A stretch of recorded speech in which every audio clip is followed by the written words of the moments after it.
Монгол Улсын Засгийн газрын 2017 оны 11 дугаар тогтоол халдвар тус өвчний эрт илрүүлэг үзлэгийг зохион байгуулах халдвар тус өвчнийг хяналтанд авах энэ зорилготой тогтоолын хүрээнд үндсэндээ Рангаан аймагт бол бүтэн жилийн аян явж өнгөрсөн. За эрүүл мэндийн сайдын энэ 19 оны 327 дугаар тушаалаар Тэмбүү бусдын аян бас үндэсний хэмжээнд явсан байгаа. За энэ аяны хүрээнд бид нэр өргөдөхөхийн тулд зөвхөн ганц Тэмбүүгийн халдварыг илрүүлэх биш, халдвар тулаан халдвар тус өвчний илрүүлгийг хамт зохицоор нь хийх улмаар зөвхөн нэг өвчнийг онцлуулах гэж хүмүүс ирэх биш. Халдвар тулаан халдвар тус өвчнөө нэг дор нэг цогц байдлаар онцлуулах ийм аргачлалаар бол энэ бүтэн жилийн аяныг зохион байгуулсан. За энэ хүрээнд бол аймгийн засаг даргын захирамж гаргаж төлөвлөгөөгөө баталсан. За баталсан төлөвлөгөөний дагуу бүтэн жилийн хугацаанд ажиллаж нийтдээ Тэмбүүгийн 75 тохиолдлыг илрүүлсэн байна. За нийтдээ бол үзлэгт хамрагдсан хүн амын тоо бол 13,000 гаруй хүн амын бол үзлэгт хамруулсан.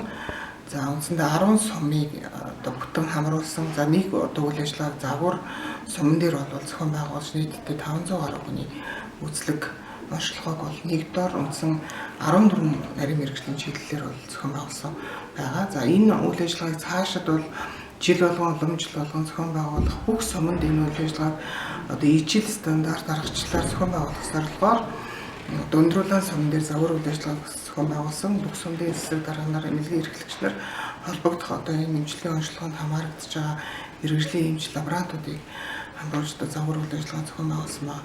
За энэ өндрүүлэн зохион байгуулсан загвар үйл ажиллагаанаас бол бас манай орон нутгийн удирдлагууд маань нэлийн туршлага болж авсан байх гэж бодож байгаа. За улмаар орон нутгийн төсөвт энэ бэлгийн замын халдвар түүнээс өршлөн сэргийлэх арга хэмжээ мөн халдвар тус өвчлөл ялангуяа хавдрын өвчлөлд хүрж байгаа суур өвчлөлүүдийг гэрт илрүүлэх онцлоход бол орон нутгийн удирдлагын оролцоо бас санхүүгийн дэмжлэг чухал байгаа гэдгийг бас ойлгож авсан бахаа гэж бодож байгаа. Тэгэхээр энэ жил бол бидний энэ үйл ажиллагааг зохион байгуулсан нэг ололтой тал бол төрөлхийн Тэмбүүгийн тохиолдол бол бүртгэгдээгүй сайн давуу тал байна. За халдвар төвчнийг эрт илрүүлэх тусам түүний тархалт бол хязгаарлагдчихэдэг ийм учраас бид нар халдварын илрүүлэлт дээр бол тоогоор ярих нь чухал биш.